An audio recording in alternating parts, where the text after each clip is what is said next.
यदि आपके परिवार का कोई सदस्य किसी भी कारणवश घर से दूर चला गया है, परिवार छोड़कर चला गया है, तो उसको वापस ले आना, घर वापस ले आना केवल आपकी ड्यूटी नहीं है बल्कि सरकार की भी ड्यूटी है, और सरकार करती भी है। जैसे मान लीजिए आपका बेटा गायब हो गया, आप एफआईआर लिखवाते हैं, फिर ये पुलिस की ड्यूटी होती है उसको ढूंढे कि वो 500 किलोमीटर दूर गया, 1000 किलोमीटर दूर गया, जहां पे भी गया है वहां उसको ढूंढे और ढूंढ के वापस आपके घर तक लाए। तो आप खुद भी प्रयास करते हैं और सरकार भी प्रयास करती है कि आपका जो भूला बिछड़ा बच्चा है आपके घर आ जाए। ऐसे ही गुलामी के समय जो हमारे परिवार के सदस्य, जो हमारे पूर्वज डर के मारे, धोखे के कारण, लालच देने के कारण, या जजिया न देने के कारण, या तलवार के भय से परिवार छोड़ के चले गए, उनको वापस ले आना केवल आपका कर्तव्य नहीं है, हमारा कर्तव्य नहीं है, बल्कि सरकार का भी कर्तव्य है। सरकार का कर्तव्य क्यों है? क्योंकि सांसद, विधायक, मंत्री और जज संविधान की शपथ लेते हैं। शेड्यूल 3 में उनकी शपथ है। शपथ क्या लेते हैं? हम संविधान का मनसा वाचा कर्मणा पालन करेंगे, संविधान के जो उद्देश्य हैं उनको अचीव करने के लिए हर संभव प्रयास करेंगे। तो इसका मतलब यह हुआ कि गुलामी के समय हमारे परिवार के जो सदस्य ऐसे पंथ में चले गए हैं जो संविधान के जो वैल्यूज हैं उनके बिल्कुल खिलाफ है, उनको घर वापसी कराना केवल आपका और मेरा कर्तव्य नहीं है बल्कि सरकार का भी कर्तव्य है। उदाहरण के लिए कुछ ऐसे विदेशी पंथ हैं जो सेकुलरिज्म को नहीं मानते, कुछ विदेशी ऐसे पंथ हैं जो लोकतंत्र को मानते ही नहीं है, कुछ विदेशी पंथ ऐसे भी हैं जो सोशल जस्टिस को नहीं मानते, कुछ विदेशी पंथ ऐसे हैं जो लिबर्टी ऑफ थॉट, जो संविधान के प्रियम्बल में लिखा हुआ है, बोलने सोचने की आजादी को नहीं मानते, अपनी पूजा करने की आजादी को नहीं मानते, प्रार्थना की आजादी को नहीं मानते। उनको वापस ले आना, सनातन धर्म में ले आना, हिंदू धर्म में ले आना, यह सरकार की ड्यूटी है। हिंदू धर्म में इसलिए मैं कह रहा हूं क्योंकि सुप्रीम कोर्ट की 5 जजों की बेंच कह चुका है Hinduism is a way of life, यह जीवन पद्धति है। और सुप्रीम कोर्ट ये कह चुका है हिंदू तो भेदभाव करना नहीं सिखाता। इनफैक्ट एक मेरी पीआईएल में भी सुप्रीम कोर्ट ने कहा है, आप गूगल करिएगा Hinduism is a way of life, Ashwini Upadhyay, आपको डिटेल उसका मिलेगा। तो ऐसे विदेशी पंथ जो इक्वल अपॉर्चुनिटी को नहीं मानते, जो फ्रेटर्निटी को नहीं मानते, जो सबके सम्मान को नहीं मानते, जो इक्वल अपॉर्चुनिटी को नहीं मानते, ऐसे विदेशी पंथ जो यूनिटी नेशनल इंटीग्रेशन को नहीं मानते, ऐसे विदेशी पंथ जो संविधान के आर्टिकल 13 को नहीं मानते। संविधान का आर्टिकल 13 कहता है कि भेदभाव करने वाला कोई भी नियम कानून, कोई भी रीति, कोई प्रथा नहीं चलेगी। लेकिन कुछ विदेशी पंथ ऐसे हैं जिसमें कुरीतियां चल रही हैं, कुप्रथाएं चल रही हैं और महिला पुरुष को एक समान नहीं मानते। आर्टिकल 14 कहता है इक्वलिटी बिफोर लॉ, सब लोग एक समान है, लेकिन विदेशी पंथ उसको नहीं मानते। आर्टिकल 15 कहता है किसी से भेदभाव नहीं करना, विदेशी पंथ भेदभाव करते हैं।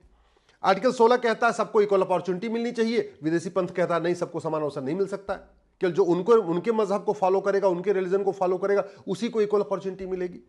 आर्टिकल 17 कहता है छुआछूत नहीं करना, विदेशी पंथ कहता है जो हमारे रिलीजन को फॉलो करता है, हमारे मजहब को फॉलो करता है, वो तो ठीक है, वो तो पाक है, जो नहीं फॉलो करता वो नापाक है, वो जहन्नुम में जाएगा, वो हेल में जाएगा।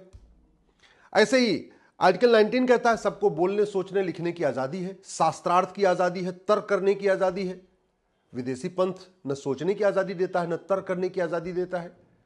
भारत की जो भी, चाहे वेद है, चाहे उपनिषद है, चाहे आपके भगवत गीता है, चाहे रामायण है, चाहे रामचरितमानस, आप उसके चौपाइयों के ऊपर, उसको श्लोक के ऊपर, उसमें जो कुछ लिखा है पूरा तर्क कर सकते हैं, तर्क करने में कोई दिक्कत नहीं है। जबकि विदेशी पंथ जो है उनकी किताबों पर आप तर्क नहीं कर सकते। अगर आप तर्क करेंगे तो आपके खिलाफ कुछ भी हो सकता है। तो ऐसे पंथ में जो लोग चले गए हैं उनको वापस कराना ये सरकार की ड्यूटी है, क्योंकि सरकार ही कह रही है कि हम जो है आपको संविधान की रक्षा करना सरकार का कर्तव्य है। आर्टिकल 20 कहता है सजा केवल कोर्ट के द्वारा मिलेगी, विदेशी पंथ कहता नहीं, सजा हम भी दे सकते हैं। आर्टिकल 21 कहता है सबको राइट टू लाइफ लिबर्टी है, सबको सम्मान पूर्वक जीवन जीने का अधिकार है, विदेशी पंथ कहता है सबको नहीं है, केवल उनके पंथ वालों को ही सम्मान पूर्वक जीवन जीने का अधिकार है, सबको नहीं है। आर्टिकल 21 है समान शिक्षा, विदेशी पंथ इसका विरोध करता है।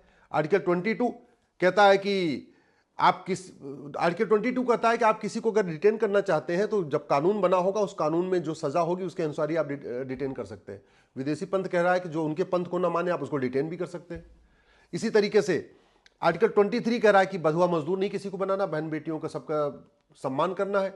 विदेशी पंथ में कह रहा है कि अगर आपके पंथ को नहीं मानता आप उसको बंधुआ मजदूर बना सकते हैं। और आप देख लीजिए कई सारे देशों में ऐसा हो रहा है, जो उनके पंथ को नहीं मानता उनको उनकी बोली तक लगाई जाती है, उनको बेचा तक जाता है, खुले मार्केट में बेचा जाता है, उसमें कुछ कहने की जरूरत नहीं है। आर्टिकल 24 कहता है 14 साल से पहले आप कोई जो है किसी को रोजगार पे नहीं लगाएंगे, कुछ कोई ऐसा काम नहीं कराएंगे जिससे उसका विकास रुके। विदेशी पंथ 9 साल के बाद शादी विवाह की इजाजत देता है। आर्टिकल 25 कहता है कि आपको पंथ फॉलो करने का अधिकार है, अपने रिलीजन को फॉलो करने का अधिकार है, लेकिन आपका रिलीजन, आपके रिलीजन को फॉलो करने से पब्लिक ऑर्डर डिस्टर्ब नहीं होना चाहिए, किसी का स्वास्थ्य खराब नहीं होना चाहिए और इमोरल नहीं होना चाहिए। यानी यम नियम का पालन होना जरूरी है, सत्य अहिंसा का पालन होना जरूरी है। अब कुछ विदेशी ऐसे रिलीजन हैं जो अहिंसा को नहीं मानते, वो तो हिंसा करते हैं, त्योहारों पे भी हिंसा करते हैं, वो सत्य को नहीं मानते। कुछ विदेशी ऐसे रिलीजन जो यम नियम को नहीं मानते, तो उनको वापस ले आना केवल हमारा आपका कर्तव्य नहीं बल्कि समाज का भी कर्तव्य। क्यों? क्योंकि सरकार का भी कर्तव्य है, क्योंकि सरकार के जो सांसद विधायक वेतन भत्ता लेते हैं, जो गाड़ी बंगला उनको मिलता है, इसी संविधान को पालन करने के लिए उनको मिलता है। इसी तरीके से आर्टिकल 26 कहता है कि आप जो प्रार्थना स्थल बनाएंगे, पूजा स्थल बनाएंगे, उससे पब्लिक ऑर्डर डिस्टर्ब नहीं होना चाहिए। सड़क के बीचों बीच कई बार ऐसे बना दिए जाते हैं। आर्टिकल 29 कहता है कि भारत की संस्कृति का प्रचार प्रसार करना, भारत की अपनी संस्कृति को बढ़ाना, ये हम सबका कर्तव्य है। लेकिन उसमें रीतियों का अधिकार है, कुरीतियों का नहीं। प्रथा का अधिकार है, कुप्रथा का नहीं। विदेशी पंथ जो है वो कुप्रथा को भी अपना फंडामेंटल राइट मानते हैं, कुरीतियों को भी फंडामेंटल राइट मानते हैं। वो फ्रीडम ऑफ रिलीजन को फ्रीडम ऑफ कन्वर्जन मानते हैं। उनको रोकना हमारा ही आपका कर्तव्य नहीं बल्कि सरकार का भी कर्तव्य है। इसी तरीके से आर्टिकल 44 कहता है कि सबके लिए एक समान नागरिक संहिता होनी चाहिए। विदेशी पंथ उसको नहीं मानते, उनका कहना ना, हम तो अपने हिसाब से चलेंगे, हम संविधान का आर्टिकल 44 नहीं मानेंगे। आर्टिकल 47 कहता है कि नशाबंदी होनी चाहिए। कुछ ऐसे विदेशी पंथ हैं कि वो लगातार भारत में नशे के कारोबार को बढ़ा रहे हैं। आर्टिकल 29 कहता है कि आप जितने हमारे ऐतिहासिक पौराणिक धार्मिक स्थान हैं उनको रिस्टोर करना हमारा कर्तव्य है, सरकार का कर्तव्य है। विदेशी पंथ कह रहा है नहीं, आप उसको रिस्टोर नहीं कर सकते। तो इसलिए ऐसे ही आर्टिकल 51 है। आर्टिकल 51 कहता है कि भारत प्रथम की भावना होनी चाहिए, वैज्ञानिक सोच विकसित होनी चाहिए, वसुधैव कुटुंबकम की भावना मजबूत होनी चाहिए। आर्टिकल 51 जो फंडामेंटल ड्यूटी है वो कहता है जननी जन्म भूमिशय की भावना मजबूत होनी चाहिए। यत्र नारस्तु पूज्यते रमन्ते तत्र देवता की भावना मजबूत होनी चाहिए। सर्वमंगल मांगल्य की भावना मजबूत होनी चाहिए। सर्वे भवन्तु सुखिनः की भावना मजबूत होनी चाहिए। ये हमारा संविधान कहता है। लेकिन विदेशी पंथ इसको नहीं मानते। तो उन जो ऐसे विदेशी पंथ जो भारत के संविधान की जो भावनाओं को नहीं मानते, भारत की संस्कृति को नहीं मानते, भारत की परंपराओं को नहीं मानते, हमारी ऐतिहासिक धरोहर है उनको नहीं मानते, उनको वापस रिस्टोर कराना, उनको वापस घर वापसी कराना, ये हमारा आपका कर्तव्य है, सरकार का भी कर्तव्य है। अब सवाल बनता है इनको लाएं कैसे? पहले तो पहचाने कैसे कि कौन कैसे था। बड़ी सीधी सी बात है, गांव में इसकी पहचान करना बहुत आसान है। अगर गांव में कहीं पर 80 घर हिंदू हैं और 20 घर ऐसे हो चुके हैं जो विदेशी पंथ को मानते हैं, तो इसका मतलब यह है कि वो जो 20 हैं वो आसपास में जो बाकी लोग हैं उनके पूर्वज भी वही थे। अगर किसी गांव में यादव 80 घर हैं और बगल में 20 घर विदेशी पंथ को मान रहे हैं, इसका मतलब वो 20 घरों के जो पूर्वज थे वो भी यादव ही थे। कहीं पटेल हैं, कहीं बिंद हैं, कहीं ब्राह्मण हैं, कहीं क्षत्रिय हैं, कहीं वैश्य हैं, कहीं दलित। जिस गांव में जो मेजॉरिटी में है उसके बगल वाले जो घर हैं ये मान के चलिए उनके पूर्वज भी वही थे। दूसरा, खेत के द्वारा भी पहचान सकते हैं। मान लीजिए एक खेत है, उसके चारों तरफ यादव का खेत है, इसका मतलब ये जो बीच में जो विदेशी पंथ मानते हैं इनके पूर्वज भी यादव थे। अगर जहां खेत है उसके दो तरफ ब्राह्मण का खेत है, दो तरफ क्षत्रिय का खेत है, इसका मतलब ये हुआ कि जो उनके पूर्वज या तो ब्राह्मण थे या तो क्षत्रिय थे। जहां खेत है उसके चारों तरफ एक यादव का खेत है, एक पटेल का खेत है, एक बिंद का खेत है, एक मान लीजिए चौधरी का खेत है, तो इसका मतलब उन चारों में से कोई एक व्यक्ति था। क्योंकि स्वाभाविक सी बात है, जो खेत होते हैं हमेशा अड़ोसी पड़ोसी के बगल में होते हैं। घर में जो घर भी बने एक के बाद दो, दो के बाद तीन लगातार बनते चले गए, तो परिवार के लोगों के घर बढ़ते गए। तो इसलिए मेरा मानना है कि गांव में ढूंढ फैलाना बहुत आसान है, शहरों में भी पता किया जा सकता है। आपके आसपास अगर कोई है जो विदेशी पंथ को मानता है, उससे पूछिए कि भाई आपके पूर्वज क्या थे। अगर उसको नहीं पता तो इससे पूछिए अच्छा आपके गांव में जहां आपकी जड़ है, जहां से आप लोग आए हैं, वहां पे कौन कौन है, आराम से पता चल जाएगा। बहुत सारे लोगों को तो गोत्र पता है, बहुत सारे लोगों को आइडिया भी है कि हाँ उनके पूर्वज क्या थे। उनको सम्मान पूर्वक लाना, जैसे मैंने पहले कहा था, आपके घर का कोई बच्चा अगर भाग गया है, पलायन कर गया है, डर बस, भय बस, अपनी इच्छा से, काला जादू के चक्कर में, अंधविश्वास के चक्कर में, किसी भी कारण से, तो उससे बातचीत करके प्यार से लाना अपने घर में, ये आपकी ड्यूटी है। और ये सरकार की भी ड्यूटी है कि अगर आपको नहीं पता चल रहा है कि आपका बच्चा कहां चला गया, तो उसको ढूंढ के ले आना सरकार की ड्यूटी है। ऐसे ही परिवार मिलन कराना, घर वापसी कराना, ये समाज का भी कार्य है, सरकार का भी कर्तव्य है। हमारे आचार्य महामंडलेश्वर शंकराचार्य का भी कार्य है, हमारे सभी धर्मगुरुओं का कार्य है। यह घर वापसी कराना, परिवार मिलन कराना हमारे ये सारे जितने भी हमारे कथावाचक हैं, हमारे मठ मंदिर के पुजारी हैं, उनका भी कार्य है, उनका भी कर्तव्य है। साथ ही सरकार का भी कर्तव्य है। इसलिए मैं सबसे पहले ये आग्रह करता हूं कि पहली बात तो अपने आसपास लोगों से बातचीत करिए, पता करिए कि उनके पूर्वज क्या थे। अगर पता चल जाए तो बहुत अच्छा है, फिर तो जिसकी जो जाति थी उसी में वापस आ जाए, जिसका जो गोत्र था उसी में वापस आ जाए। नहीं भी पता चल रहा है तो ठीक है भाई, आर्य नाम रख सकते हैं। जाति नहीं पता चल रही तो गोत्र यूज कर सकते हैं, गोत्र तो कॉमन होता है। जैसे भारद्वाज गोत्र ब्राह्मण क्षत्रिय वैश्य दलित सबका होता है। आपका गौतम गोत्र ब्राह्मण का भी होता है, क्षत्रिय का भी होता है, वैश्य का भी होता है, दलित का भी होता है। चाहे वो गर्ग गोत्र है, चाहे वो कश्यप गोत्र है, चाहे अगस्त्य गोत्र है, ये जो गोत्र कॉमन होते हैं सबके होते हैं। तो मैं तो ये कहूंगा कि अगर पता चल जा रहा है तो बहुत अच्छा, जो जिस जाति से गया था उस जाति में वापस आ जाए।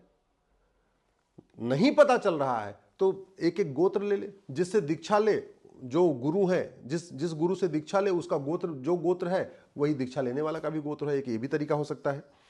और ये काम सरकार को करना चाहिए, सरकार के संस्कृति मंत्रालय को करना चाहिए। भारत की संस्कृति को मजबूत करना सरकार का दायित्व है। सरकार ने उसके लिए बाकायदा संस्कृति मंत्रालय बना रखा है। संस्कृति मंत्रालय का काम केवल मेला लगवाना नहीं है। संस्कृति मंत्रालय का काम भारत की संस्कृति को मजबूत करना है। वो तभी होगा जब परिवार वापस आएंगे, घर वापसी होगी। सरकार की भी ये ड्यूटी है, कुछ प्रोत्साहन की योजनाएं शुरू करे।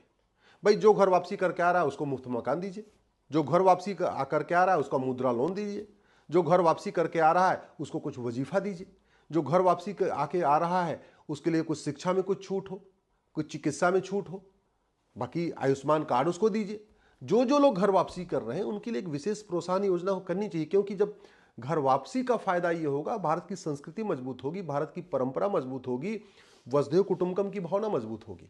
घर वापसी से सर्वमंगल मांगल्य की भावना मजबूत होगी। घर वापसी से लोकतंत्र मजबूत होगा। घर वापसी से संविधान मजबूत होगा। घर वापसी से सेकुलरिज्म मजबूत होगा। घर वापसी से डेमोक्रेसी मजबूत होगी। घर वापसी से जो संविधान के बेसिक स्ट्रक्चर है वो मजबूत होगा। संविधान, घर वापसी से संविधान का बेसिक फीचर मजबूत होगा। घर वापसी से भ्रष्टाचार अपराध कम होगा। घर वापसी से दंगे कम होंगे। घर वापसी के बाद जो मजहबी उन्माद फैल रहा है ये कम होगा। घर वापसी के बाद जीव हत्या कम होगी। इसलिए घर वापसी कराना समाज का भी कार्य है, सरकार का भी कार्य है। मैं आप लोगों से आग्रह कर रहा हूं, घर वापसी कोई बहुत बड़ा कठिन काम नहीं, आसान काम है। एक बार सबको प्रयास करने की जरूरत है। विधायिका, कार्यपालिका, न्यायपालिका सब लोग इसके लिए प्रयास करें। समाज इसके लिए प्रयास करे। मठ मंदिर के पुजारी इसके लिए प्रयास करें। हमारे जितने धर्मगुरु, हमारे कथावाचक, वो इसके लिए सामूहिक प्रयास करें। और सरकार विशेष योजनाएं लेके आए घर वापसी को के लिए, तो बहुत आसानी से हो सकता है। और अगले 5 साल में लगभग 80% घर वापसी कराई जा सकती है।